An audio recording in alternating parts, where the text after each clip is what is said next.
It's been a fun start to the Premier League season. I have a lot of thoughts on how teams have performed and overall trends in the league. But we have a pretty small sample size right now, only 3 games into this season, and it would be an overreaction to make any big judgments based off that. Hence, the title. With that out of the way, let's get into it. Number 1. Long ball encounters are back. Tactically, things have been pretty interesting this season. A lot of bigger teams have been adapting the 3-2-4-1 that Man City and Arsenal have been using by inverting a fullback into the midfield. We've seen Trent Alexander-Arnold do this for Liverpool, Chelsea have experimented with it at times, and Partey has been doing it for Arsenal. And City haven't been doing it. City have looked different this season. And by different, I mean normal, which is kind of weird under Pep Guardiola. They don't have any center backs inverting into the midfield or anything. Walker and Guardiola have been surprisingly more traditional fullbacks. In the midfield, they have a good double pivot with Rodri and Kovacic. Ahead of them is a bit more of a fluid attacking midfield line with Bernardo Silva, Alvarez, and Grealish. Silva can get into the midfield at times. Alvarez is a bit of a secondary striker, but it's nothing extreme. And then they've got the big man up front in Haaland. And they are using him like a big man. City have been playing a lot more long balls this season, and they've been pretty deadly on the counter. And in their most recent game against Sheffield United, where they dominated possession, it took them a long time to win as opposed to when they've been playing a bit more pragmatically. And West Ham are currently second in the Premier League, and they've been getting killed in possession every game, but they're still finding ways to win. Could this signal a shift to a more pragmatic Premier League? Well, I think it's possible, but like the premise of this video, it's an overreaction.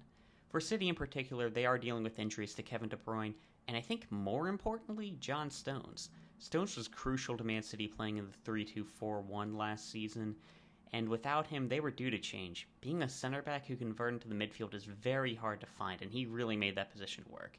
He should be back after the international break, and how City reacts to that should give us some insight into their long-term plans.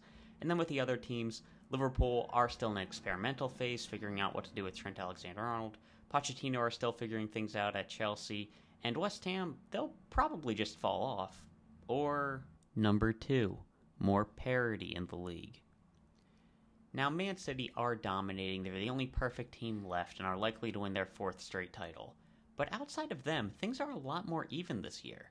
I mentioned before, West Ham are in second, and not only are they playing well, they just bought a huge player in Mohamed Kudus who had been linked with Chelsea, in addition to James Ward-Prowse and Alvarez. And they just got a very good, deserved win against the Chelsea team. Brighton looked dominant for 2 games before getting beaten by West Ham. They've looked good for a long time, and they've continued to look good this season. Then Aston Villa brought in some quality players, looking like they're willing to spend big, and they're looking like another strong team. And then you have Newcastle, who are basically a member of the Big 7 at this point. They did spend a lot of money, but it does represent a shakeup to the Big 6. Then there are the Big 6 teams. Man City are still Man City, Arsenal still look good, and I think Liverpool is a really good team. But United, Tottenham, and Chelsea have struggled. United, I think they have got a good group of players, but they've been underwhelming in their 2 wins this year. Tottenham, they've actually done pretty well under Ange Postecoglou, but without Harry Kane, they don't really have a fear factor. I kind of expected them to draw against Brentford, and then they did. And then Chelsea have been underwhelming under Bully despite the billions that they've spent under him. Billion with a B. I think there might be a bit more parity in the league now. Now, this is obviously an overreaction, but I think it has a little bit of merit in regards to Spurs and Chelsea specifically. I think the other teams are going to be fine. For Chelsea, I think with how much money they've spent, there's a decent chance they get some regulations put on them, and with their process of just filling out contracts as long as possible to be able to spend as much as they can right now, there's a decent chance that in the future they're not able to bring in the amount of players that they'd like to. And when I look at their current team, I'm not sold on the talent level. Forget them getting a consistent group of players playing together. Like, I'm talking about pure talent on the field. I'm not sure how big the gap is between Chelsea and Aston Villa. And if they're unable to add to that, they could be in trouble. And then Tottenham, they just have always been number 6 in the Big 6, and they haven't been improving the team. And with Harry Kane gone, it's not hard to see them regressing.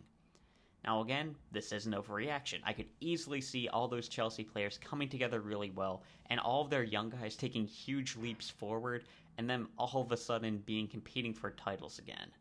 And with Spurs, let's be honest, they've looked pretty good under Ange Postecoglou, and Richarlison probably fits his system better than Harry Kane. They're in third. You're not freaking out if you're a Spurs fan or anything, but I think it is something to keep your eye out on. But in all likelihood, things will just stay the same. And speaking of things staying the same, number 3, each promoted team is going right back down. Burnley, Sheffield United, and Luton Town have 0 points between them this year, and I think there's a good chance that the 17 teams that stayed in the Premier League last season will stay up again this year. Now, there have been some decent moments. Sheffield United put up a good fight against Man City, but that was a City team that was missing good chances, missed a penalty, and conceded a goal with Sheffield United's only good chance, and they still won. Then Luton Town barely put up a fight against Brighton and Chelsea. Granted, 2 good teams, but 0 points. Same with Burnley against Man City and Villa. Again, 2 good teams, but again, 0 points. So is this one an overreaction? I think it is right now for Burnley, but only Burnley. I think Sheffield United and Luton Town are in trouble. For Burnley, they have only played 2 games because the game against Luton was cancelled, and that will be a game that's pretty winnable. Granted, it's just another promoted team eating off of another promoted team, but we do have to keep that in mind, and Burnley have only played 2 games, and they have 0 points. One of those games was against City, and Everton's a team that's played 3 and is also on 0 points. Now, I do have some issues with the Burnley team that I'd like to see addressed, and players need to prove themselves, but I'm not too concerned about them. I don't think they're going to take the league by storm like Fulham or anything, and I think it will be a relegation battle if they do stay up, but I do have a bit of confidence in them. With Luton Town and Sheffield United, I think they're just bad. If things don't change really soon, they're pretty likely to go down, and they might even challenge for Derby's points record. Those are my 3 overreactions from the first 3 weeks of the Premier League season, and of those, I'm really hoping that there is a bit of a shake-up in the top 6. I hope that Aston Villa or West Ham are able to break through and shake things up. Maybe not Brighton for obvious reasons, but I am hoping for a bit of a change. Though I am thinking that the league becoming more pragmatic and Man City switching to a bit more of a long ball team, I'm hoping that doesn't happen. Man City can be really fun to watch when they're at their best in possession. And for the teams at the bottom, well, it would be nice if they are all below Crystal Palace.